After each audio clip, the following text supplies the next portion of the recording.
Mi Señor, y hoy recordamos tu cruz, aquel sacrificio, Señor, en donde tú diste tu vida a causa de nuestros pecados, Señor. Bendecimos tu nombre y te reconocemos hoy. Considera aquel que siendo igual a Dios se despojó.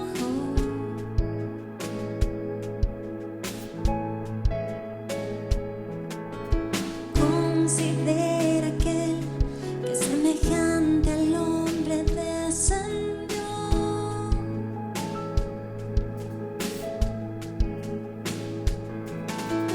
Considera aquel que se encarnó y debilidad sufrió.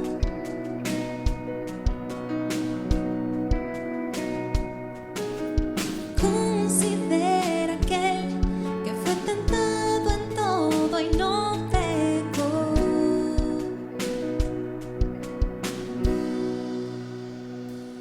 Con gran nube de testigos a la meta yo prosigo, por el gozo que hay delante correré,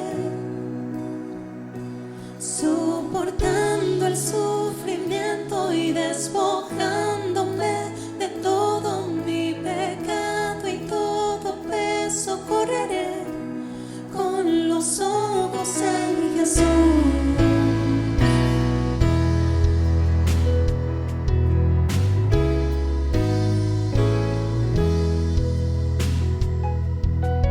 Considera que hasta lo más profundo se humilló.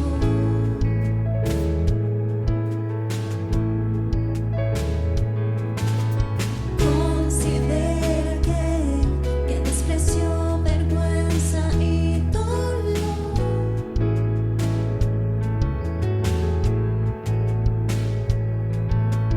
Considera que el peso del pecado soportó.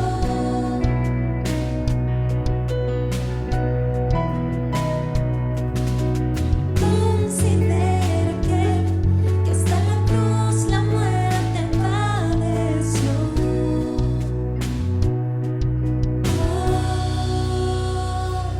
Con gran nube de testigos a la meta yo prosigo, por el gozo que hay delante correré,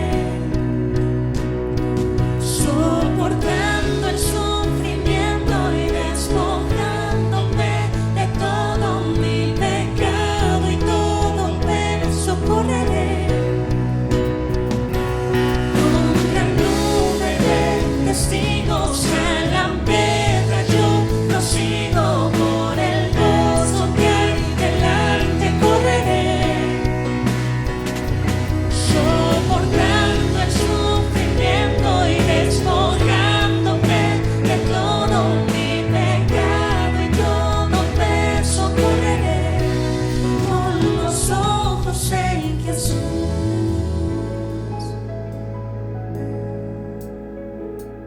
El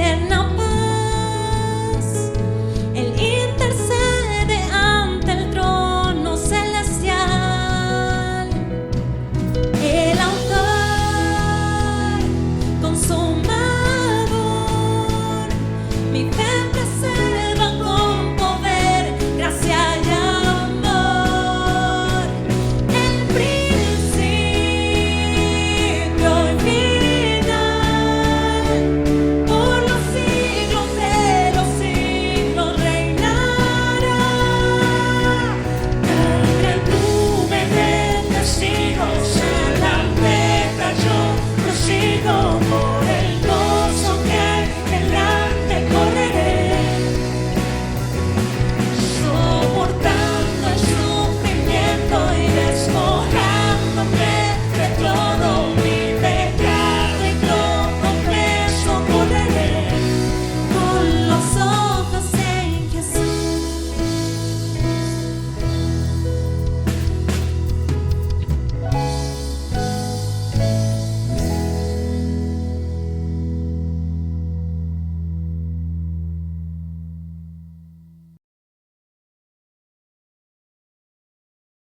Al que es digno de recibir toda la honra y toda la gloria, al Cordero que es digno, a Él alabamos y glorificamos, porque su gracia es sobre nosotros.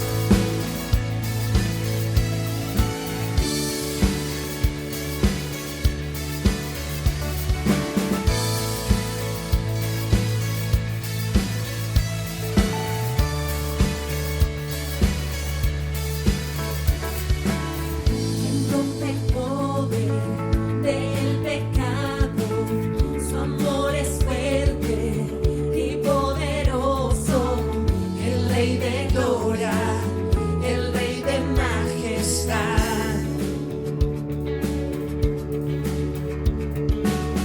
Conmueve al mundo con su estruendo y nos asombra con maravillas. El Rey de gloria, el Rey de majestad. Gracia sublime es, perfecto es tu amor. Tomaste mi lugar,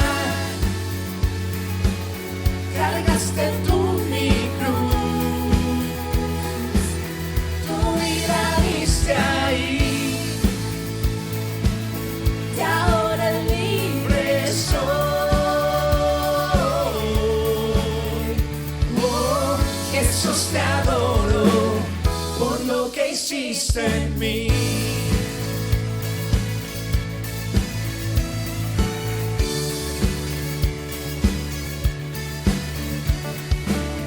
Pusiste en orden todo el caos, nos adoptaste como tus hijos. El Rey de gloria, el Rey de gloria, el que gobierna con su justicia y resplandece con su belleza. El Rey de gloria, el Rey de majestad. Gracia sublime es, perfecto es su amor. Tomaste mi lugar, cargaste tú mi cruz,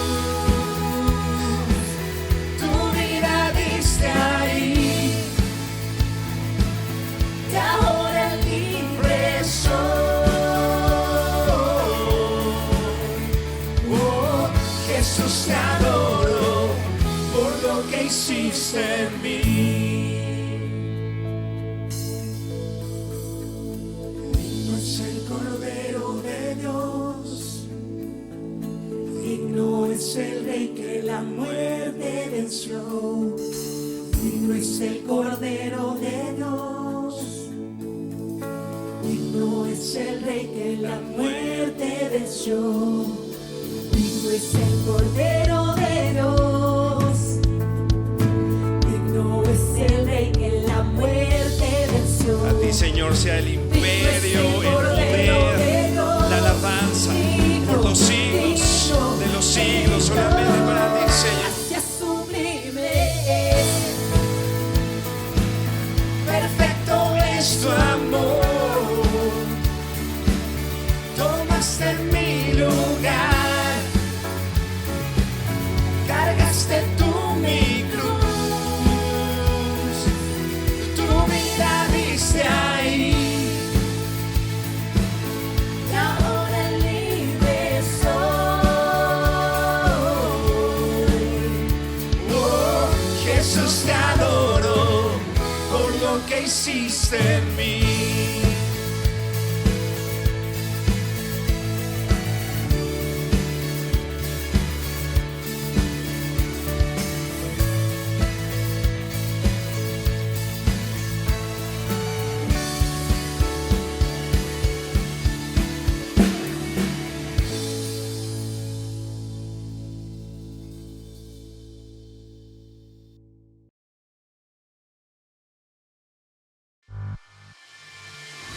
Vida nueva para el mundo.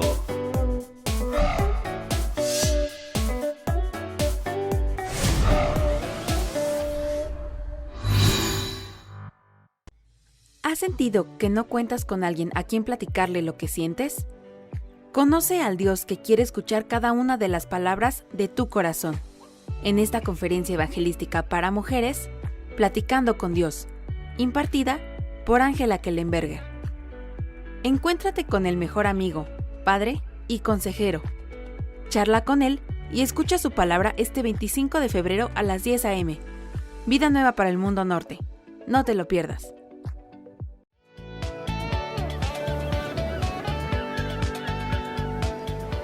Bueno, tenemos muy buenas noticias porque ya están abiertas las inscripciones para este seminario del 2022, para nuestro seminario maravilloso como los que siempre hemos tenido en la Riviera Maya. Así es, tenemos esa excelente noticia para el 2022. No solamente se va a limitar a matrimonios, sentimos en el corazón que es un tiempo de fortalecer familias, así es que se va a abrir para toda la familia, va a ser un seminario familiar. Porque ahora tenemos talleres y cosas parecidas, ¿verdad? Así es, al ser un seminario ya no solamente matrimonio, sino familiar, vamos a tener los espacios y los talleres para los jóvenes. Hay también esos lugares que están increíbles para los niños, con actividades, con juegos. La verdad no se lo pueden perder. Las instalaciones de este hotel son increíbles. Quienes estuvieron el año pasado pueden corroborarlo. La comida es deliciosa, la atención, el servicio, los cuartos, todas las predicaciones y las conferencias que se están dando son maravillosas. Y ahora imagínate, Armando, cuando ya se les hable también directamente a los jóvenes, a los adolescentes, a los niños con esas actividades. Yo creo que este año 2022 va a ser un año muy especial, por lo cual no te lo puedes perder. Los esperamos porque va a ser verdaderamente algo muy especial, sobre todas las cosas, porque ahora es para toda la familia. Así es que anima a tus hijos, a tus hijas, empieces a organizar y nos vemos en el 2022. Los esperamos.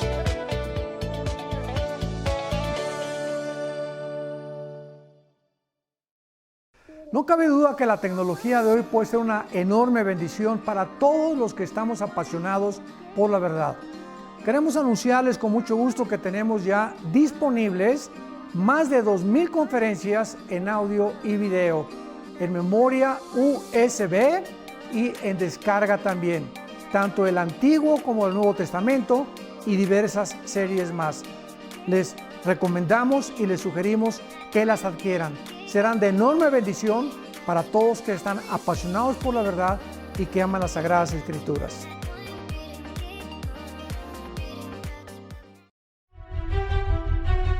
Me da mucho gusto poder anunciar mi nuevo libro titulado El Anticristo. Un libro que contiene realmente información bíblica, desde luego, como de dónde surgirá el anticristo, quién va a ser el anticristo, si va a ser un sistema o un ser humano, de qué región geográfica va a surgir. En fin, todas estas preguntas que han sido de muchísimo interés y también de muchísima especulación. Estamos seguros que va a poder llenar ese misterio que ha escondido y que ha envuelto a este personaje futuro que va a implementar la futura agenda global económica, donde va a marcar al mundo entero para controlarlo económicamente y poder llegar a un punto donde nos convertamos en esclavos de este hombre que surgirá en el Medio Oriente. Les invito a que lo lean, estamos seguros que va a ser de muchísima edificación para todas sus vidas. Nos da muchísimo gusto a Marta, mi esposa, y yo invitarles a este próximo viaje que vamos a hacer a Turquía. Y va a ser un viaje maravilloso porque vamos a visitar las 7 iglesias del Apocalipsis: Éfeso, Esmirna, Capadocia, etcétera, etcétera. Y además estaremos en Estambul, que es la capital de Turquía, donde el comercio es impresionante.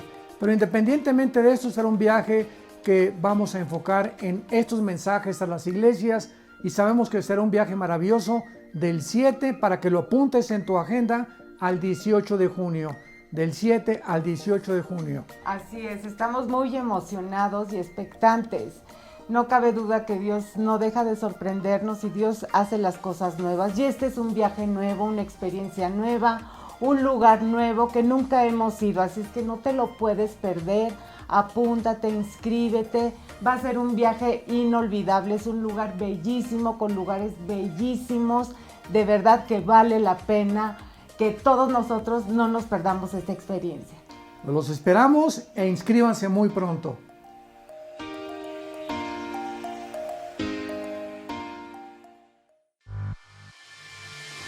Vida nueva para el mundo.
Es maravilloso que Dios nos conceda la bendición de estar juntos. Ahora con la pandemia valoramos mucho eso. Algunos ya se acostumbraron o se les olvidó el valor de eso y se les hace más cómodo estar ahí con sus huevos divorciados, a través de la televisión estar ahí, ¿verdad? Su cafecito y al fin, mira, en lo que voy a la congregación y regreso ya vi 2 prédicas, dicen, ¿verdad? Y somos de repente demasiado pragmáticos, demasiado prácticos, ¿no? Ya nutrí 2, ya me eché 2 predicaciones, es bueno. Fuera bueno si está en la forma de Dios. Nos extraviamos rápidamente, nuestra carne se acomoda rápidamente a nuestra propia perspectiva. Pero si tú vas ahí al libro de Hebreos, dice que ninguno deje de congregarse, como algunos tienen por costumbre. Y algunos, en lugar de que volteemos y digamos, wow, qué feo fue esa situación de no reunirnos con la iglesia, algunos dicen, estoy mejor así. Y nuestra perspectiva de la vida es demasiado limitada para nosotros decidir qué es lo mejor. Porque quien sí sabe qué es lo mejor para nuestras vidas es nuestro Dios. Es nuestro Padre amado que nos ama con amor eterno y que Él va a decidir, que Él decide, Él conoce todas las cosas de forma tan hermosa que Él nos guía a lo mejor de lo mejor. Tú puedes pensar que algo es cómodo y puedes determinar que eso es bueno o es mejor que otra cosa, pero cuando ves a la palabra de Dios y venimos a la palabra de Dios y experimentamos la palabra de Dios, nos damos cuenta de qué tan bueno es nuestro Dios al darnos esas indicaciones. Y ahí lo escribe el autor de Hebreos, inspirado por el Espíritu Santo. ¿Qué es lo que sucede cuando nos congregamos? Se estimula el amor y las buenas obras. Cristianos que no se congregan, cristianos que están cómodos solamente con congregarse sin congregarse. ¿Qué significa eso? Que vienes y no tienes ningún tipo de comunión con los demás hermanos. Que no te abres, que no te expones, que no te colocas vulnerable. Puedes estar aquí sin realmente ser parte del cuerpo de Cristo, ¿verdad? Sin ninguna intencionalidad de dar. Esta es la oportunidad, cuando nos reunimos, es una maravillosa oportunidad para que Dios trabaje en nuestras vidas muriendo a nosotros mismos. Porque entre más muramos a nosotros, el Señor va a dominar sobre más áreas en nuestras vidas y vamos a ser más como Cristo. Se va a cumplir Proverbios 4:18, que dice que la vida del justo es como la luz de la aurora, que va en aumento hasta que el día es perfecto. ¿Y cuántos justos hay aquí? Le dudaron algunos, ¿eh? Somos justificados, o sea, presentados delante de Dios como justos, no por nuestras obras, dice Romanos 5:1, sino por la fe en la obra de Cristo. 2 Corintios 5:21 dice que Cristo fue hecho pecado para que nosotros fuéramos hechos justicia de Dios en Él. Entonces, ¿quién es justo? ¿Quién es presentado delante de Dios justo? Aquel que ha creído en Cristo Jesús como Señor y Salvador de sus vidas. Vuelvo a hacer la pregunta, ¿cuántos justos hay aquí? Eso, ¿verdad? Ahora sí, ya despertaron. Gracias a Dios, ¿verdad? Eso hace la palabra. Y es exactamente lo que vamos a hablar el día de hoy. Hemos estado hablando acerca de cómo el pueblo de Dios cae en cautividad. En el Antiguo Testamento vemos una parte que habla del inicio, le llamamos el Pentateuco, del inicio de todas las cosas y cómo Dios legisla todo el mundo, la entrada del pecado, por supuesto, cómo Dios tiene que ejercer esta legislación de forma muy clara en sus leyes. Posteriormente vemos unos libros históricos que nos hablan acerca de cómo ese pecado ha sido tan terrible que en medio de manifestaciones tan maravillosas de la misericordia, del poder, de la gracia, de la bondad de Dios, el hombre sigue necio, alejado de Dios. Vemos que el pueblo de Israel es formado como nación de acuerdo a la promesa que le hizo Abraham, y vemos que hay unos altibajos terribles por ese pecado en la relación con Dios. Algunos reyes procuraban llevar al pueblo a Dios, pero otros, muchos, por su pecado y su pecaminosidad, provocaban todo lo contrario y iban a ser un pueblo infiel. Dios envía a sus profetas para advertirles acerca del juicio de Dios, en donde ellos tendrían que ser llevados a cautividad si no buscaban el verdadero arrepentimiento. Advertencias una y otra vez, pero hace evidente la terrible condición del corazón humano pecador, y vienen las consecuencias. A pesar de que Dios, inclusive dentro del juicio justo que ejerce sobre su pueblo amado, aún ahí en medio de ese juicio surge la misericordia. Viene a verse la misericordia, la gracia de Dios se manifiesta. ¿A través de qué? Que aún en medio de la cautividad, ¿qué les dice Dios? Pobrechitos, ay, mira cuánto sufres, mi chiquitito, no te preocupes, en 70 años te regreso. Pero está tranquilo, ¿verdad? Ahí sufre penalidades. No, ¿qué les dice? Póngase a chambear. Nada de estarse lamentando, nada de pobrecito de mí. La victimización nunca ha sido el objetivo de los hijos de Dios, para el pueblo de Dios, nunca. Sentirte que eres un pobrecito, que has sufrido tanto, que tienes muchas razones para vivir sometido a la culpabilidad, a la vergüenza, que tienes muchas razones para estar ahí viviendo una vida cristiana mediocre, nunca ha sido el propósito de Dios. Dios manifiesta su gracia hacia su pueblo amado y diciéndoles: yo voy a permitir que seas levantado aún en medio de la cautividad. Sí, 70 años de espera para regreso, pero vemos la soberanía de Dios, la manifestación de su amor sobre su pueblo, en que aún cautivos, ellos podían trabajar. Mira, cuando regresan, muchos decían: ¿para qué me regreso si aquí me está funcionando re bien el negocio? ¿Para qué voy? ¿Para qué les causó un conflicto? De tan bien que les estaba yendo en Babilonia, en lugar de paganismo. Para nosotros el Señor Jesucristo nos enseñó lo mismo. ¿Cuál fue la oración de Cristo? Padre, ay, pobrecitos de mis chamaquitos que van a estar aquí en la tierra sufriendo con tanta maldad. El vecino cochino, ¿verdad? Que siempre los va a estar molestando. Ay, allá, ¿verdad? El COVID les va a venir. Ay, no, Señor, mejor no los llevamos. ¿Eso oró Jesús? no te pido que los quites del mundo.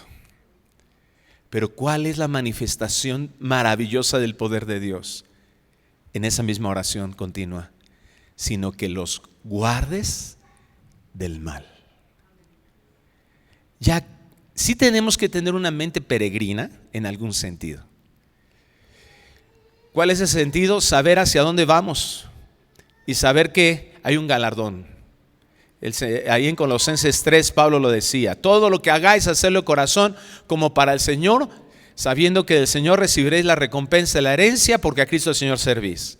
Cuando yo tengo una mente que entiendo hacia dónde voy a vivir aquí, pero al mismo tiempo yo no tengo que estar en esos, cuando ven conflictos y adversidades, estar diciendo: ya llévame, porque nos vamos a volver unos inútiles.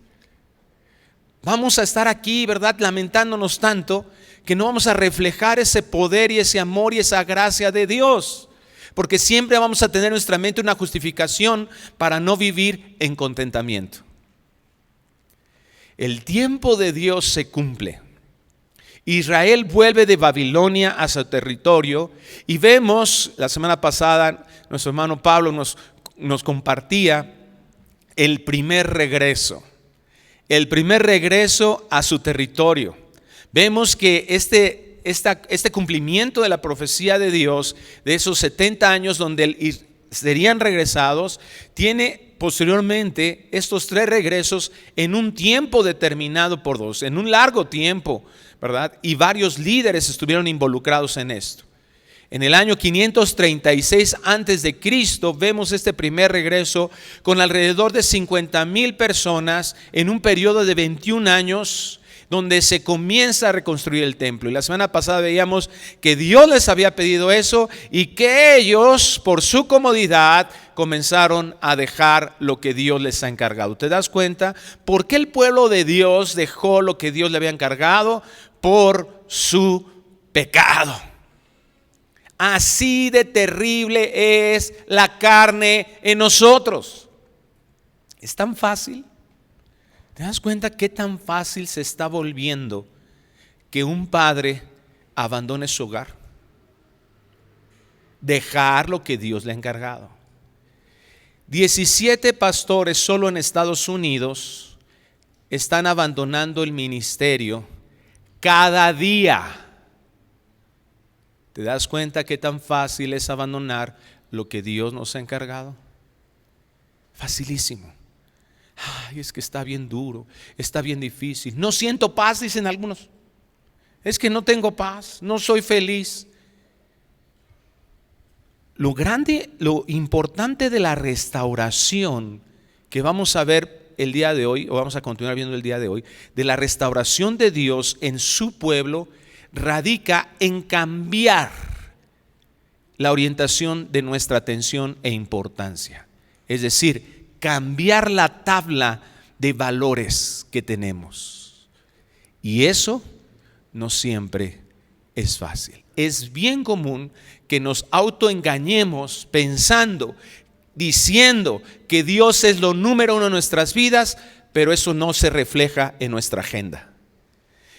Es bien fácil cantar canciones aquí, venir un ratito a juntarnos aquí, lo cual no está mal, pero si la intención del corazón no es recta, entonces esto no es agradable a Dios. Cantar y decir: sí, Señor, tú eres lo más maravilloso y todo, pero eso no se refleje en nuestra administración de la economía, de nuestra economía personal.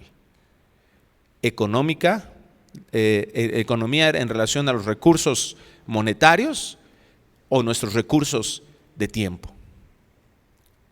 ¿Cuánto le dedicamos a Dios de esos recursos? Eso es a lo que me estoy refiriendo. Esa es la realidad de lo que realmente existe en nuestro corazón.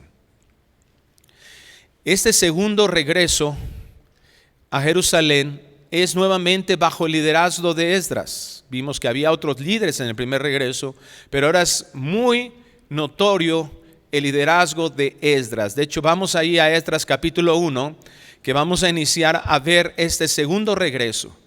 Se calcula que 1,800 varones con sus familias fueron los que regresaron durante 57 años aproximadamente desde que se termina y se dedica el templo al tiempo en que Esdras nuevamente regresa a Jerusalén. 30 años del reinado de Darío, el final del reinado de Darío, 20 de Jerjes y 7 de Artajerjes, como lo vamos a leer o lo puedes leer ahí en Esdras capítulo 7, quien es el que permite a Esdras regresar nuevamente. No vamos a ver con exhaustividad estos 3 capítulos, no nos da tiempo, no queremos alargarnos tanto porque la idea es de que estamos nosotros proyectándonos hacia el libro de Nehemías, lo vamos a estudiar prácticamente capítulo por capítulo. Así es que si usted tiene oportunidad de irlo leyendo en estos días, lea Nehemías, es un libro maravilloso y que vamos a estar estudiando con la ayuda del Señor. Entonces estamos preparándonos hacia eso, estamos teniendo una perspectiva, ¿verdad?, de todo lo que aconteció antes, de lo que habló Dios a su pueblo y que Dios va a hablarnos a nosotros a través de todas estos acontecimientos. Dice 1 Corintios 10 que el Señor nos deja todo esto para que nosotros seamos exhortados, para que no caigamos en el pecado que Israel cayó, y aun si estamos en algún tipo de pecado de este tipo, vengamos a la obra de Cristo Jesús para confiar en que Él fue suficiente para que nosotros seamos perdonados, restaurados y limpiarnos de toda maldad. Entonces vemos aquí cómo Artajerjes permite este regreso, manda una carta, una instrucción a través de Esdras y lo envía de regreso. Esdras fue un escriba de la ley de Moisés, un descendiente de Aarón, lo ves ahí en los primeros versículos del capítulo 7, y él asume el oficio de sacerdote, el cual en este regreso vemos que la orientación principal es la misma que había sucedido en todos esos altibajos del pueblo de Israel que les mencioné yo en un resumen muy rápido al principio. La misma. Otra vez el pueblo de Israel se aleja de Dios. Otra vez su corazón comienza a mirar hacia otros dioses. Ese primer regreso, esa primera colonia de cautivos que regresan, habían abandonado ese encargo de Dios, habían abandonado nuevamente la adoración, fueron despertados, aún después de haber saboreado la gracia, cayeron en graves inmoralidades nuevamente, en malas prácticas religiosas, y es en este ambiente donde sucede el segundo regreso, donde hay un llamado de vuelta a la rectitud. Así he titulado el día de hoy este tema: segundo regreso, de vuelta a la rectitud. Esdras capítulo 7, y vamos a comenzar a leer desde el versículo 6. Este Esdras subió de Babilonia. Era escriba diligente en la ley de Moisés, que Jehová Dios de Israel había dado. Y le concedió el rey todo lo que pidió, porque la mano de Jehová su Dios estaba sobre Esdras. Y con él subieron a Jerusalén algunos de los hijos de Israel y de los sacerdotes, levitas, cantores, porteros y sirvientes del templo en el 7º año del rey Artajerjes. Y llegó a Jerusalén en el mes 5 del año 7 del rey, porque el día 1 del primer mes fue el principio de la partida de Babilonia, y al 1 del mes 5 llegó a Jerusalén, estando con él la buena mano de Dios, porque Esdras había preparado su corazón para inquirir la ley de Jehová y para cumplirla, y para enseñar en Israel sus estatutos y decretos. Cierre sus ojos un momento, por favor. Padre, pedimos que tu palabra que nos has entregado el día de hoy pueda quedar clara en nuestra mente. Señor, solo tú puedes hacer eso. Solo tu Espíritu puede ayudarnos a entender, porque solo a través de lo Espíritu se puede discernir lo espiritual. Muchos de los que estamos aquí conocemos muchas cosas, muchos temas, pero estamos limitados con nuestra perspectiva natural. Así es que Dios, pedimos por tu intervención, para que no solo nos hagas entender y podamos sentirnos bien de conocer algo más, sino que eso nos lleve a vivir de una forma diferente, aplicarlo en nuestras vidas. Te suplicamos, Dios, que el día de hoy nos enseñes, que nos muestres, así como le mostraste en tu misericordia a tu pueblo, qué es lo que no te agrada de nosotros. Muchos de nosotros necesitamos una reforma en nuestras vidas. Así es que, Dios, queremos desde este momento rendirnos a ti y decirte: lo que tú quieras hacer, estamos dispuestos. Henos aquí. Si hay algún corazón endurecido, tu promesa es que cambiarías un corazón de piedra a un corazón de carne. Tú tienes el poder para hacerlo.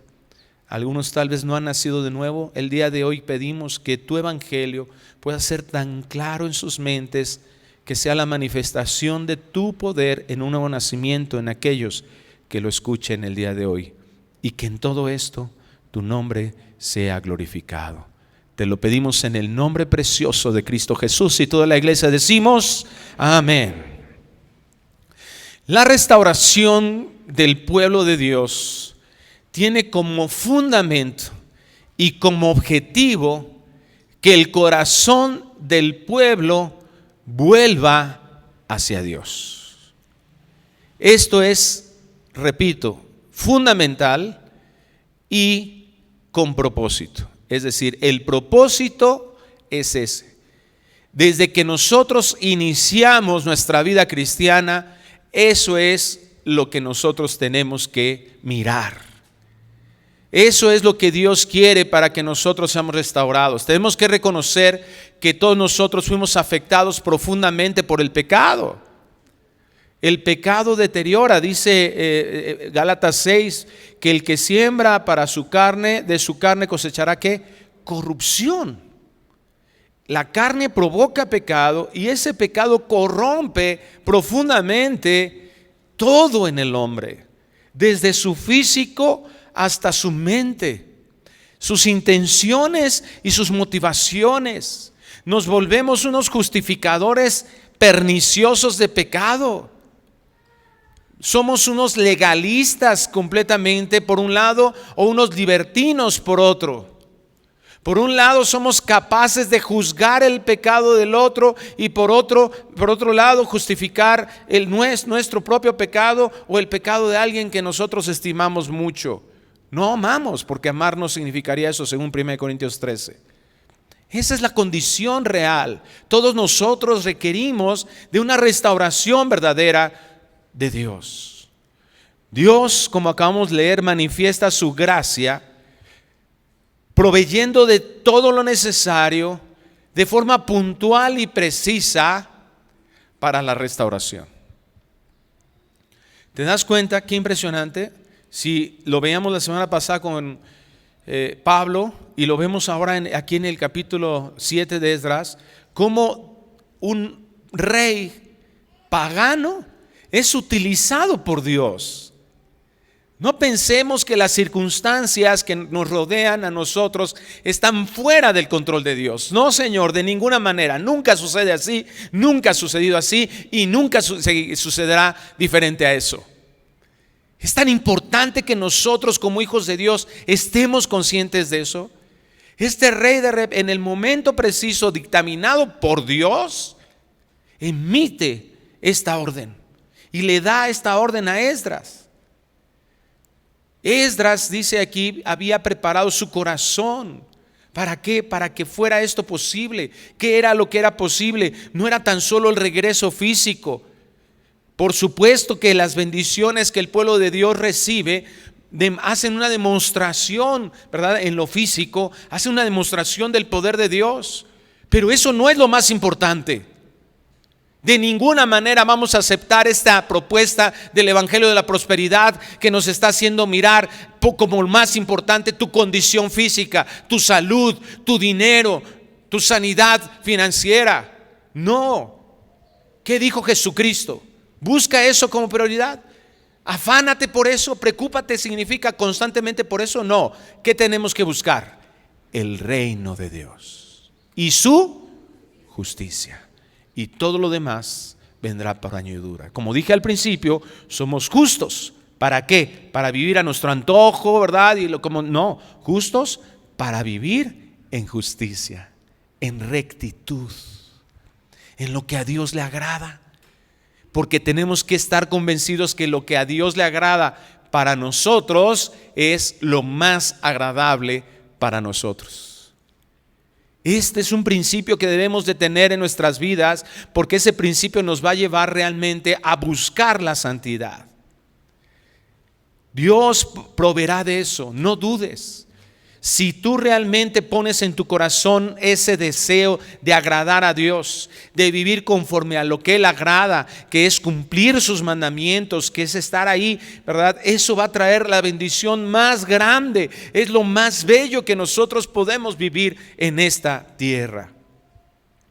El versículo 6 nos dice: este Esdras subió de Babilonia, era escriba diligente en la ley de Moisés que Jehová Dios de Israel había dado, y le concedió al rey todo lo que pidió, porque la mano de Jehová su Dios estaba sobre Esdras. ¿Te das cuenta? Número uno, ¿qué es lo que provee Dios? Provee de un líder con entendimiento, un líder con conocimiento, un líder diligente en obediencia. Y tú puedes pensar que bueno, voy a orar por el pastor Gerardo, por el hermano Pablo, por el pastor Josué, ¿verdad? Por el pastor Armando Alducin, para que sean unos líderes con estas condiciones. Amén, claro que sí, ora por nosotros, porque eso es el anhelo de nuestro corazón. Pero tú también eres un líder. Si eres papá de una casa, si eres mamá de una casa, si tienes un negocio, si tienes personas a tu cargo, eres un líder cuando sales a la calle y la gente te mira porque está viendo a un hijo de Dios. Hay alguien que siempre mira nuestra vida. El pastor Dever, Mark Dever, dice, ¿verdad?, en su libro Discipular, ¿verdad?, nosotros somos siempre una influencia para alguien más. Lo que tenemos que preguntarnos es ¿qué tipo de influencia estamos siendo para alguien más? Este es el llamado. No puedes pensar, bueno, eso tiene que estudiar, el pastor es el que tiene que estudiar. No. Dios te quiere dotar a ti para que en tu casa haya un Esdras. Para que tus hijos puedan ver un hombre que está preparado, provisto de Dios, con entendimiento, con conocimiento. Y ellos puedan decir, yo quiero seguir a ese hombre, yo quiero seguir a esa mamá. Que este papá y esta mamá sean de impacto para el corazón de la vida de muchachos que vienen detrás de nosotros y que se están encontrando un mundo lleno de confusión, que los está invitando a vivir solo cuestiones de pecado. No puedes descargar eso sobre un pastor, no puedes descargar esa responsabilidad sobre un coordinador o sobre un maestro. No, nosotros tenemos que levantarnos como esos Esdras. Dios quiere restaurar nuestras vidas de esa manera. Versículo 7 dice: y con él subieron a Jerusalén algunos de los hijos de Israel y de los sacerdotes, levitas, cantores, porteros, sirvientes del templo, en el 7º año del rey Artajerjes. Dios nunca se limita para dar los recursos humanos precisos de apoyo cuando restaura el Señor a su pueblo. Y si te das cuenta, todos estos hombres que están mencionando aquí tenían un propósito: adoración. Hermanos, gracias a Dios que tenemos este lugar donde congregarnos. Gracias a Dios que tenemos personas que tan amable y de forma hermosa nos dirigen a la adoración. Ese es el ejemplo de algo que tenemos que seguir cada día de nuestras vidas. La restauración tiene como fundamento la restauración primariamente de nuestro altar personal. No trates de arreglar tu matrimonio, tu relación con tus hijos. No trates de estar buscando cómo arreglar tu situación financiera sin antes pasar un tiempo, regresar a ese momento especial con Dios, en donde el mejor momento de tu día es cuando estás en su presencia. Créeme una cosa, nada se va a arreglar si no le pones prioridad a eso. Dios restaurando la adoración. ¿Cuándo fue la última vez que pasaste ese momento con Dios? Es bonito estar aquí, pero un momento especial de intimidad. Como cuando tu esposa, ¿verdad? Te metes a tu recámara y tienes intimidad con ella. Qué hermosos son esos momentos. Dice el pastor Armando que cuando pasa eso en nuestra intimidad matrimonial, están los ángeles allá en el cielo, chiquitibuna, la bomba, echándonos porras. Porque es agradable a Dios, porque eso está ejemplificando la unión que nosotros tendremos con Él por la eternidad. Pero ese momento de intimidad es el que tenemos que ir y dedicarlo. Y mira, seguramente si has abandonado ese altar, la reconstrucción toma un tiempo. No te desesperes. No pienses, es que no siento tan bonito como hace. Sí, claro, pues requiere un tiempo, requiere de cosas que Dios va a estar trabajando en tu vida. Porque no se trata que veas ese momento tampoco como tu amuleto de buena suerte. Pues ahora hago esto, entonces ya voy a merecer. No, sino lo valores como lo que ese momento es. La razón más importante después de la gloria de Dios es que nosotros tengamos una relación personal con Él. En eso se glorifica a Dios. Por eso es tan importante. Mira, ¿qué proveyó Dios? Todos los recursos para que se restaure la adoración. Versículo 8 sigue diciendo: y llegó a Jerusalén en el mes 5 del año 7 del rey, porque el día 1 del primer mes fue el principio de la partida de Babilonia, y el primero del mes 5 llegó a Jerusalén, estando con él la buena mano de Dios. Nunca digas no tengo tiempo, porque el tiempo es de Dios. Siempre, fíjate, qué tan preciso Dios, qué importante que Dios nos dé esto. Normalmente cuando miramos este tipo de cosas, ¿verdad? Y yo quiero pedir tu ayuda el día de hoy. Si ves que un hermano, ¿verdad?, está empezando a cerrar sus ojitos porque estamos leyendo estos datos, y algunos la historia como que es un somnífero la historia. Empiezas a decir, bueno, en el nombre del Señor, mira, mide tu mano así. Y dices, no, sí le alcanzo, Y por misericordia dale ahí un despiértate. Amén. Ya autorizaste al hermano, con ese amén. Pero qué preciso es Dios. O sea, fecha y hora, ¿no? O sea, el día señalado. Deja de pensar que no tienes tiempo para Dios, porque Él ha determinado soberana y fielmente el darnos lo que se necesite. Todos los recursos son para Dios. El problema es cuando nosotros metemos la mano, cuando nosotros creemos que es mejor algo. Es mejor que no diezmo, es mejor que no ofrende porque con eso soluciono esto. No, te estás metiendo en más problemas porque Dios es el que determina. Mi agenda no me alcanza. No, deja que Dios determine. Y si Dios te dice que esto es importante, dale esa importancia. Versículo 10, porque Esdras había preparado su corazón para inquirir la ley de Jehová y para cumplirla, y para enseñar en Israel sus estatutos y decretos. Un liderazgo provisto y capacitado para orientar corazones a Dios desde el corazón. No quieras que tus hijos cambien, no quieras provocar que ellos sean adoradores sin tú serlo. Ay, a mí me gustaría que mis hijos estuvieran bien gozosos en escuela dominical y cantaran y danzaran, y cuando los bajas a ver están así como ponte un espejo, mira, ya hay uno. De vez en cuando siéntate por ahí, mírate en el espejo, cómo adoras tú a Dios. ¿Cómo tenemos que cantar a Dios? Salmo 100. Cantad como tú te sientas, libremente, así. Si no tienes ganas, no. ¿Qué dice? Cantad alegres a Dios. ¿Cómo se le canta a Dios? Con alegría. Ahora tenemos un problema para mirar si realmente estás alegre, porque no les vemos la boca. Pero tú sí sabes cómo le estás cantando. Queremos cosechar donde no hemos sembrado. Dios es misericordioso y muchas veces sucede. Pero el encargo de Dios es, tengo que preparar mi corazón. Tengo que aceptar la forma de Dios. Yo no puedo estar esperando a ver si me siento bien o no me siento bien para cantar a Dios. Le voy a cantar.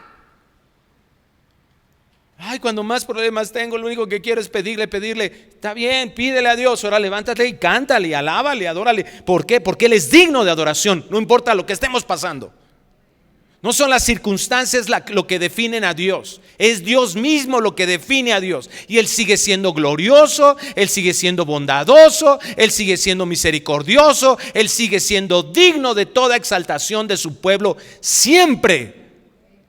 No se trata de nosotros. ¿Te das cuenta de lo que dije al principio? Cómo Dios comienza a quitar la mirada de nosotros mismos, la importancia de nosotros mismos, y nos empieza a enfocar hacia Él. Ahora, lo maravilloso de eso es que cuando esa prioridad existe en nuestras vidas, entonces la bendición de Dios se derrama de una manera, porque Él es misericordioso. Lo distingue su misericordia. Nosotros tenemos que tener un corazón de este tipo, y entonces vamos a contagiar a otros. Dice versículo 14 de Esdras 7: porque de parte del rey y de sus 7 consejeros eres enviado a visitar a Judea y a Jerusalén, conforme a la ley de tu Dios que está en tu mano, y a llevar la plata y el oro que el rey y sus consejeros voluntariamente ofrecen al Dios de Israel, cuya morada está en Jerusalén. Y toda la plata y el oro que hayas en toda la provincia de Babilonia, con las ofrendas voluntarias del pueblo y de los sacerdotes, que voluntariamente ofrecieren para la casa de su Dios, la cual está en Jerusalén. ¿Cuánto nos preocupan los recursos materiales? Ay, el dinero es un ídolo de nuestra sociedad. Fíjate qué frase tan perversa. ¿Cuánto tienes? ¿Cuánto vales? Perverso, terrible, menospreciando la obra de Cristo completamente. ¿El dinero define eso? Claro que no. Dios es el dueño. Cuando estaban ahí, David se da cuenta que no puede participar en la construcción del templo y se queda de manos cruzadas. Ay, pobrecito de mí, que Dios no me dio chance, no, yo quería. No, ¿qué hace? No importa, ¿verdad? Juntó de su tesorería, y esto es pero sí voy a participar como poniendo mi ofrenda. Y cuando hace esa ofrenda, y otros también son contagiados por esa generosidad para la construcción del templo, entonces, ¿verdad? Que ora David a Dios y dice: Señor, tú eres el dueño de todo.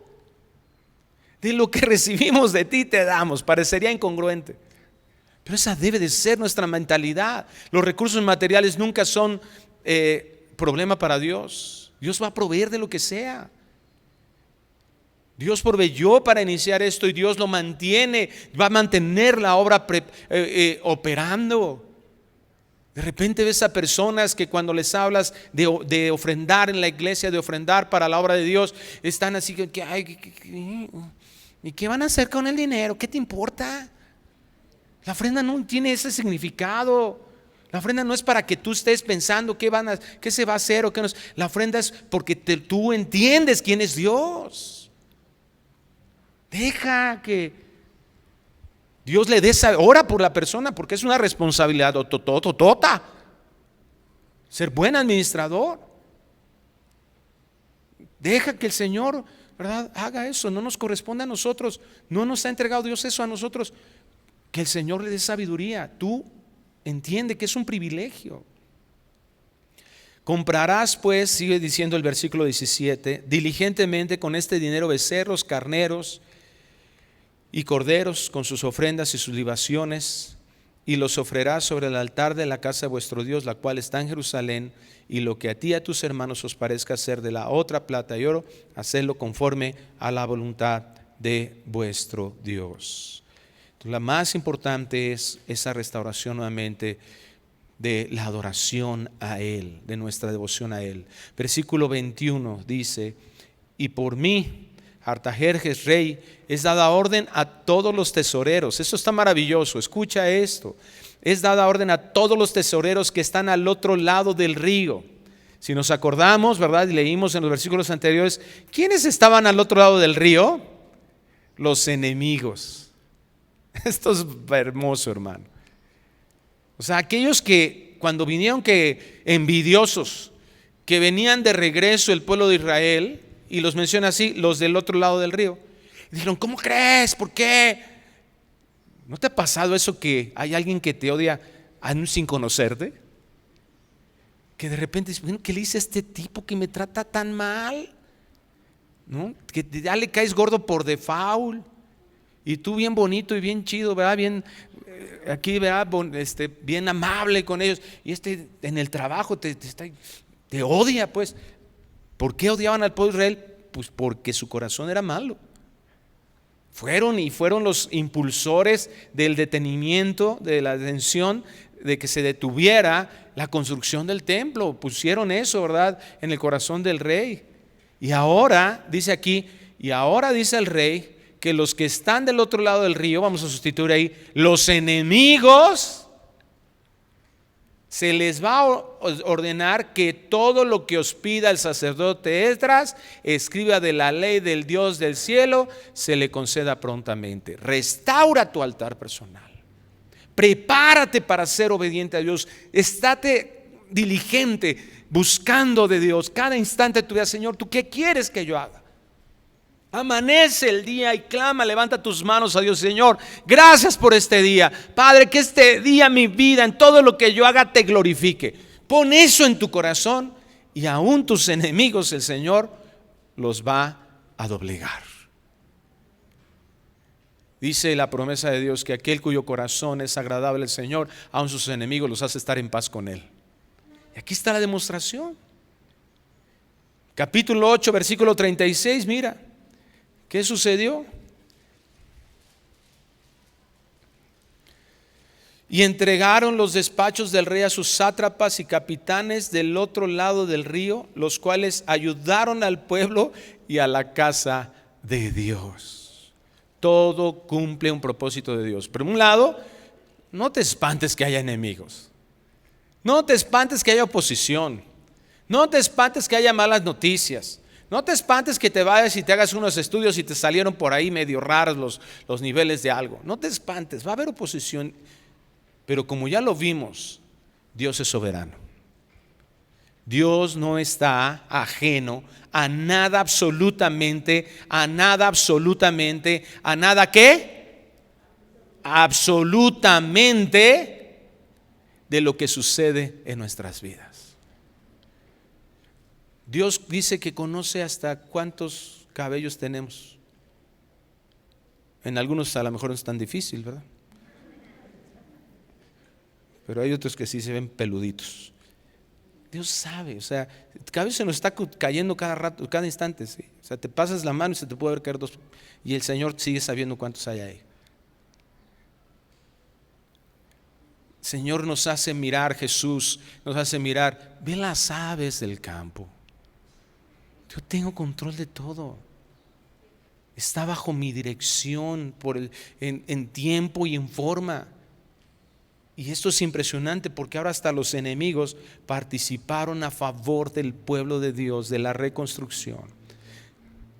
Versículo 25 de Esdras 7. Y tú, Esdras, conforme a la sabiduría que tienes de tu Dios, pon jueces y gobernadores que gobiernen a todo el pueblo que está al otro lado del río, a todos los que conocen las leyes de tu Dios. Al que no les conoce le enseñarás, y cualquiera que no cumpliere la ley de tu Dios y la ley del rey sea juzgado prontamente, sea muerta, destierro, a pena de multa o prisión. Esta es una oportunidad. El pueblo, los cautivos, tuvieron oportunidad de reconciliarse con Dios. ¿Cuándo tenemos nosotros esa oportunidad? Cuando entendemos correctamente la misericordia. ¿Y cuándo entendemos correctamente la misericordia de Dios? Cuando entendemos la justicia divina. Muchas veces nos enfocamos a eso. Yo quiero misericordia, yo quiero misericordia. Bueno, ¿quieres entender correctamente la misericordia de Dios, la gracia de Dios? Tienes que entender la justicia de Dios. Ellos fueron confrontados con el juicio de Dios. Esta generación del pueblo fue confrontada y fue mostrada con la justicia de Dios. ¿Y sabes qué? Eso también el día de hoy sigue siendo lo relevante o lo primario. Porque en el Evangelio dice Pablo en Romanos 1, en el Evangelio, ¿qué se revela? La justicia de Dios. Nunca puedas llegar a pensar que vas a ser receptor de la gracia, de la misericordia de Dios, altercando, agrediendo la justicia de Dios. Algunos tienen la idea de que si yo puedo pecar, vengo con Dios, le pido perdón y me va a perdonar, porque Dios es tan bueno, Dios es lindo, Dios es Dios, Dios es toda bondad. ¿Cómo no me va a perdonar si vengo y le chillo? Ay, Señor, tú sabes que yo quiero que me perdones. Ya no lo quiero hacer, Señor. Mira, por este pescadito que está aquí, porque soy cristiano, que nunca más, Señor, nunca más lo vuelvo a hacer. ¿Dios te va a perdonar por eso? Como decía la Chimoltrufia, por supuesto que ¿cómo decía? Ya se me olvidó. De que no. ¿Por qué? Porque no hay nada que nosotros podamos hacer que alcance ese perdón. Ni tu llanto, ni tu contrición, ni nada. Qué bueno que estás contrito, pero esa posición de contrito, de vergüenza y de culpa no tiene que basarse en ti mismo nuevamente. ¿Qué es lo que nos limpia de todo pecado? La sangre de Cristo. El sufrimiento que Cristo tuvo, lo que Él pagó. Mi confianza no puede estar depositada en lo que yo le pido a Dios, sino en que Cristo hizo lo necesario para cumplir toda justicia, para que yo fuese justificado. Nunca vayas con Dios a darle excusas de tu pecado. Si vas con Dios es porque estás entendiendo que Cristo Jesús hizo posible, número uno, ese acercamiento al trono de gracia, y número dos, que esa gracia se manifestó en que Cristo derramó su sangre, la redención, el pago por nuestros pecados. El perdón no es una obra magnánima de alguien. Oh, está bien, ya te voy a perdonar. No, si tú no estás dispuesto a pagar el precio de la deuda, no hay perdón. Si tú no estás dispuesto a absorber la deuda de la ofensa de alguien más, no estás perdonando, ni siquiera te acercas a lo que significa perdón. Efesios capítulo 1 lo enseña. En la sangre de Cristo, la redención y el perdón de nuestros pecados. Así funciona. Pero este mundo nos ha engañado. Yo entiendo la justicia de Dios y entonces voy a entender la profundidad de la gracia de Dios. Versículo 27 sigue diciendo: bendito Jehová, Dios de nuestros padres, que puso tal cosa en el corazón del rey para honrar la casa de Jehová que está en Jerusalén. Hasta un inconverso, el rey Artajerjes, en esta carta que está escribiendo aquí, entiende la necesidad de obediencia y orden. ¿Por qué nosotros, que hemos sido transformados de nuestra vida pasada a una nueva mente, a una nueva naturaleza, a veces no lo entendemos? Creemos que vivir en la gracia es vivir haciendo lo que se nos da la gana. No. Como ya dije, no son nuestras obras lo que nos justifica, es la obra de Cristo. Pero ese entendimiento de esa justificación, el verdadero entendimiento de esa justificación, nos va a llevar, esa nueva naturaleza nos va a llevar a vivir en obediencia y orden. Fíjate cómo estoy poniendo obediencia y orden, porque hay muchos que somos unos desordenados y queremos hacer lo que mejor nos parece. Solo la gracia de Dios pone motivaciones correctas que agradan realmente al Señor. No estés tratando de cubrir un checklist de Dios. No estés creyendo que con tus acciones le vas a llenar el ojo al Señor y entonces ahora vas a obtener un beneficio. No, funciona al revés. Como yo dependo de Él y entiendo que Él provee su gracia para mí, para vivir de una forma diferente. Y entonces no vas a querer como prioridad cambiar tu vida, cambiar tus acciones, cambiar tu forma de hablar. No, vas a buscar con todo tu corazón la presencia de Dios, porque sabes que sin eso estamos perdidos.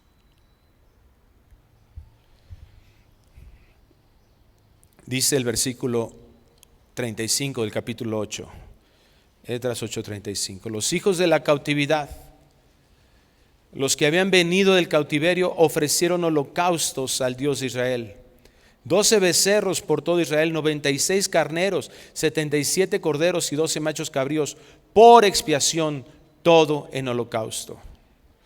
Todos estos recursos que Dios pone, que Dios dispone, toda la obra de Cristo Jesús tuvo ese propósito: reconciliarnos con Él.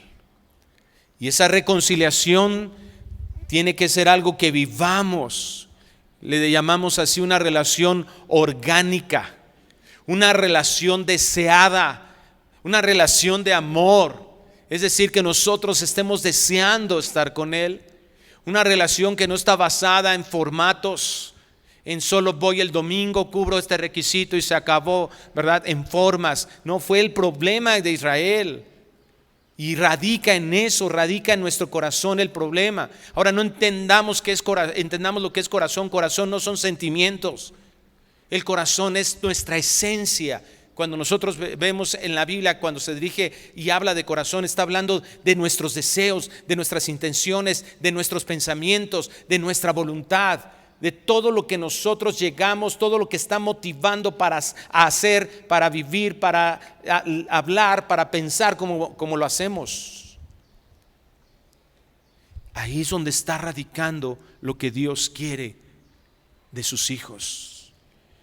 Vamos al capítulo 9, versículo 6. Todavía me queda una hora, ¿no? ¿Sí tiene una hora para terminar el estudio de hoy? Amén. No, no es cierto.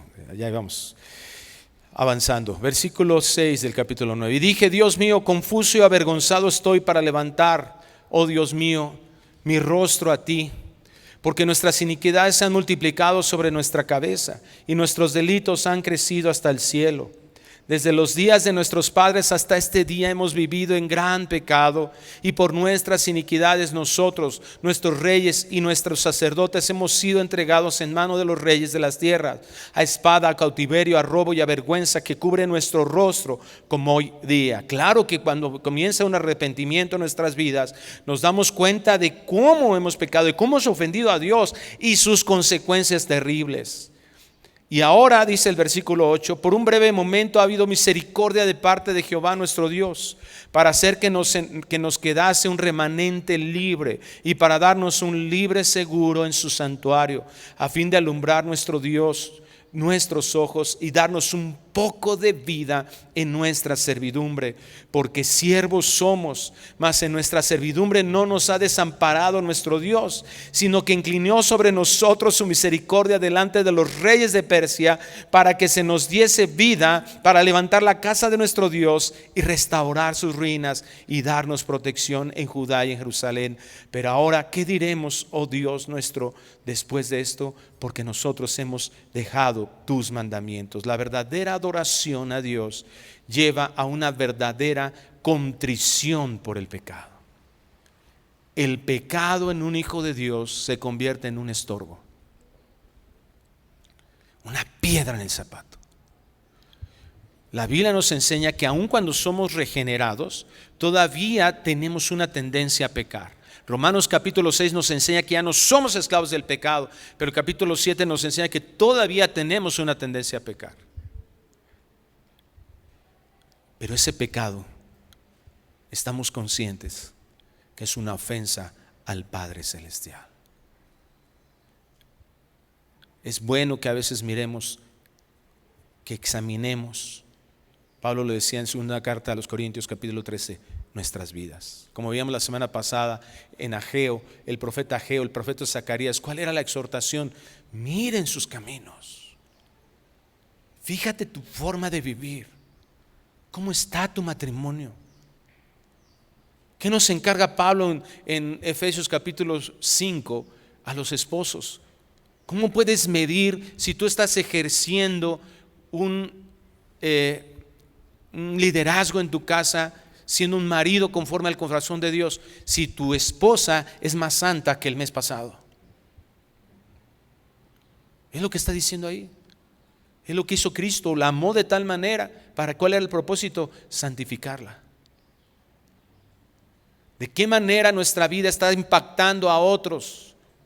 ¿De qué manera tu vida está impactando a tus hijos, entendiendo que la sujeción hacia tu esposo es reflejar la sujeción de la iglesia a Cristo y que es lo más maravilloso que puede sucederle a una iglesia?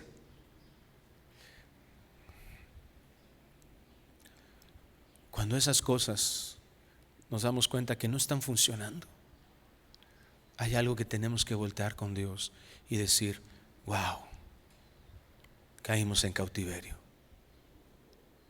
Cuando la promesa de Dios había sido una tierra que fluye leche y miel, una generación bendecida, pero intervino algo que es terrible y que debe de convertirse en nuestro enemigo íntimo. Se llama pecado, carne. A mí me gusta poner este ejemplo respecto al pecado. Cuando leo Romanos 7, a veces llegamos a pensar como cristianos en un engaño, en una estupidez del mundo que nos ha enseñado que somos buenos, y llegamos a manejar esa carnalidad nuestra como si tuviéramos un perrito de esos. Yo tenía una perrita que era tan noble, mi perrita, ¿verdad? Plinky. ¿Cómo se llamaba la raza? Bichón. Y si Plinky por alguna situación se quería ir para allá, pues yo la jalaba así. Y a veces creemos que traemos en nuestra carne un bichón, ¿no? Yo lo manejo, yo le doy. No hay problema que me vaya con mis amigos borrachos. No pasa nada. Y no pasa nada de ver esas cochinadas ahí en la televisión. No pasa nada de decir estas cosas. No pasa nada de estar con mi compadre todo el tiempo. No pasa nada de no leer la Biblia. Así como un bichón, nuestra carne pensando que en cualquier salito le jalamos y ya. No. Tienes un Rottweiler alimentado por años de una influencia pecaminosa del mundo, y que si no le pones ahí, ¿verdad?, una cadena y te preparas para sacarlo a pasear, se te va de las manos en cualquier instante. Es la exhortación. El pecado es algo terrible. Versículo 13 de Esdras 9. Mas después de todo lo que nos ha sobrevenido a causa de nuestras malas obras y a causa de nuestro gran pecado, ya que tú, Dios nuestro, no nos has castigado de acuerdo a nuestras iniquidades. Mira, esto es importantísimo, ¿eh? ¿Qué merecíamos todos nosotros? Si en algún momento tú piensas que por el miedo que tienes al infierno no lo merecías, quita eso de tu mente. Lo merecías, y bien. Igual que yo. Ese era el castigo. Y si tú ahorita, ¿verdad?, por tu desorden financiero tal vez estás teniendo que tener algunas consecuencias. Si tú por haber no tratado bien a tu esposa estás viendo ese deterioro en tu matrimonio, si tú no honraste a tus padres, si estás viendo que no está yendo bien ni en la escuela ni en el trabajo, estás viendo esas consecuencias. Mira, es lo mínimo. Pero también es la misericordia de Dios que te quiere hacer apuntar que ese no es el camino que ahora como su hijo quiere para tu vida.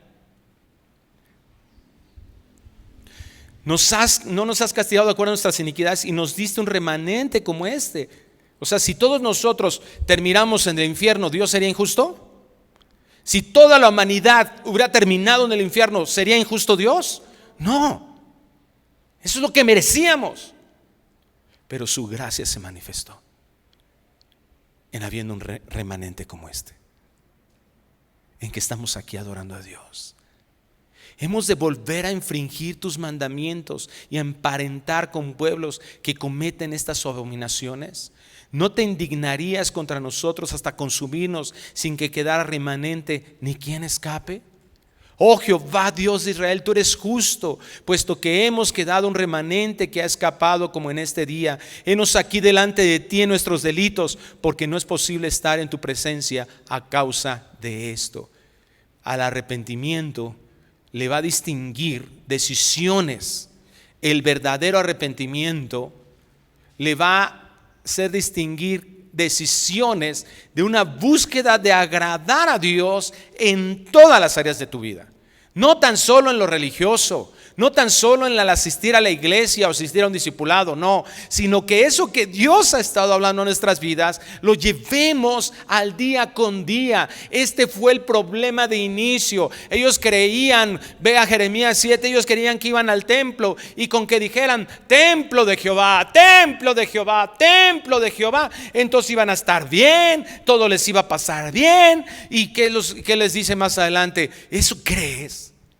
Que con 2 o 3 palabritas señalar. ¿Y qué les dice Dios? Estás mintiendo. Te pones a pensar, ¿habían dicho una mentira? No, estaban delante del templo de Jehová. Entonces, ¿cuál era la mentira? Que ellos no creían en eso. Mira, si algo la iglesia de Dios de este tiempo tenemos que ponernos como propósito, es que si vas a cantar de la gloria de Dios, ese sea el objetivo de tu vida. Si vas a cantar del poder de Dios, es porque lo estás viviendo en tu vida. No hay reforma en nuestras vidas, no hay mejora, ¿verdad?, en nuestras vidas, si no nos proponemos a que cada vez que vengas a la palabra de Dios, sea Dios el que comience a dirigir. No hay cambio real en nuestras vidas, no va a haber una mejora si nosotros no ponemos como objetivo verdaderamente que cada cosa que tú estés pensando constantemente, si tú vas a tener que tomar una decisión, te puedas hacer esta pregunta: ¿qué haría Jesús en mi lugar?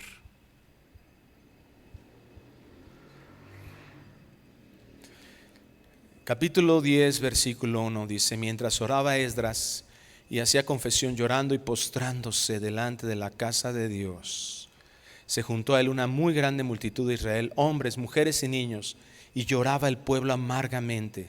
Entonces respondió Secanías, hijo de Jehiel, de los hijos de Elam, y dijo a Esdras: nosotros hemos pecado contra nuestro Dios, pues tomamos mujeres extranjeras de los pueblos de la tierra, mas a pesar de esto aún hay esperanza para Israel. Ahora pues, hagamos pacto con nuestro Dios, que despediremos a todas las mujeres y los nacidos de ellas, según el consejo de mi Señor y de los que temen el mandamiento de nuestro Dios, y hágase conforme a la ley. Qué decisión tan radical. Pero eso es lo que la gracia de Dios manifiesta. La realidad de la gracia de Dios en uno de sus hijos es eso, de decisiones radicales. Si este teléfono me está estorbando y lo tengo que desechar, hombre, yo nunca, en mi infancia, nunca viví con un teléfono y sigo vivo. Ahora los adolescentes los castigas con su teléfono y parece que le quitaste la mitad de su alma. Y los papás caemos en ese tipo de jueguitos. Agarraste a tu hijo en pornografía, en su teléfono y se lo sigues dando. No se va a morir. Quique, ahorita lo vieron aquí, tiene 13 años. Y tomamos la decisión de no darle ya. Se lo quisimos dar, no funcionó. Y dijimos, sigue vivo.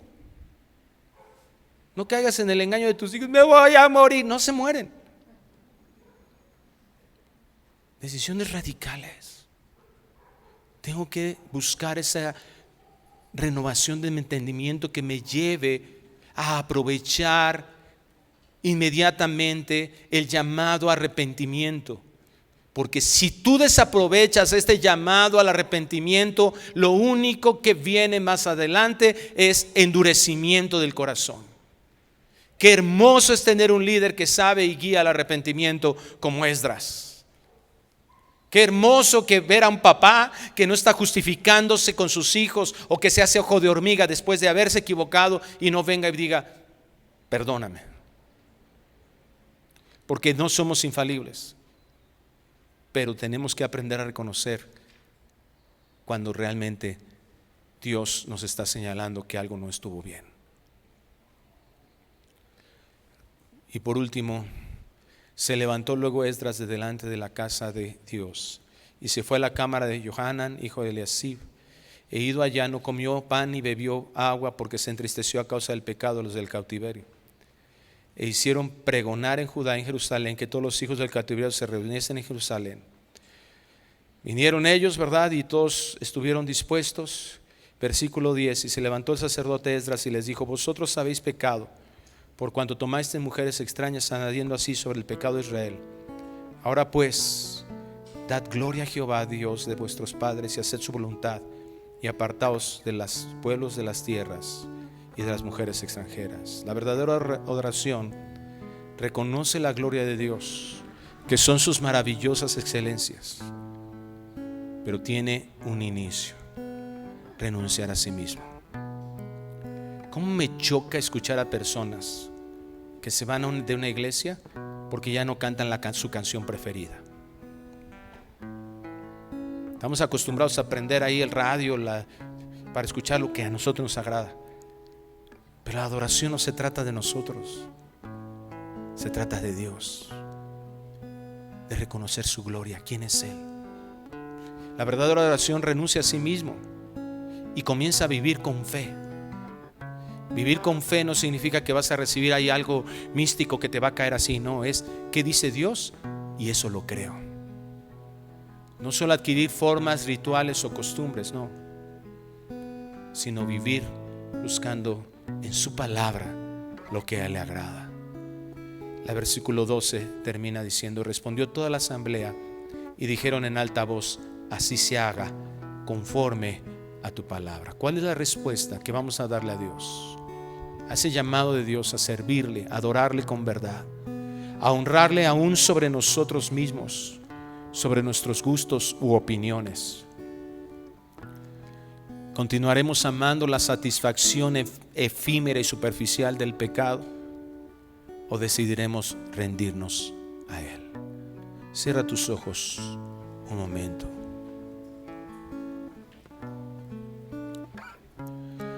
Vale la pena servir a Dios, el gobernador de todo el universo, el gobernador moral del mundo. Es el tiempo de regresar a vivir conforme a nuestro llamado, a nuestra profesión, regresar a la rectitud. Padre, gracias por tu palabra, porque el día de hoy, Señor, podemos aprender de ella este llamado a que vivamos en justicia. Es tan fácil desviarnos, ha sido tan fácil vivir conforme a nuestros propios preceptos. Muéstranos, te pedimos, te suplicamos, ¿qué está ahí en nosotros que no te agrada? Y no para que nos haga tratar de ser mejores, sino para llevártelo a la cruz. Que la vergüenza y la culpabilidad de nuestro pecado no busque una justificación personal, sino que entienda que solamente se puede arreglar en lo que hizo Cristo Jesús. Porque ese es el proceso para vivir siendo limpiados de toda maldad, dice tu palabra. Que recurramos a ti. Quita todas esas mentiras de nuestra mente que nos han hecho que nuestro altar esté abandonado. Es un pecado terrible.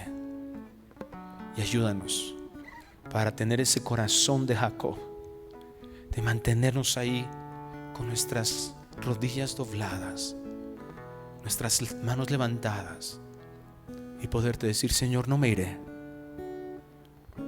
hasta que tú me bendigas. No pienso hacer ni una sola otra cosa hasta estar seguro que tú vas guiando mi camino, porque mi deseo es prioritariamente agradarte a ti. Permite, Dios, que esto sea nuestro corazón y tú seas honrado en esto, exaltado en todo esto. Te lo pedimos en el nombre precioso de Cristo Jesús. Amén y amén. Que Dios les bendiga.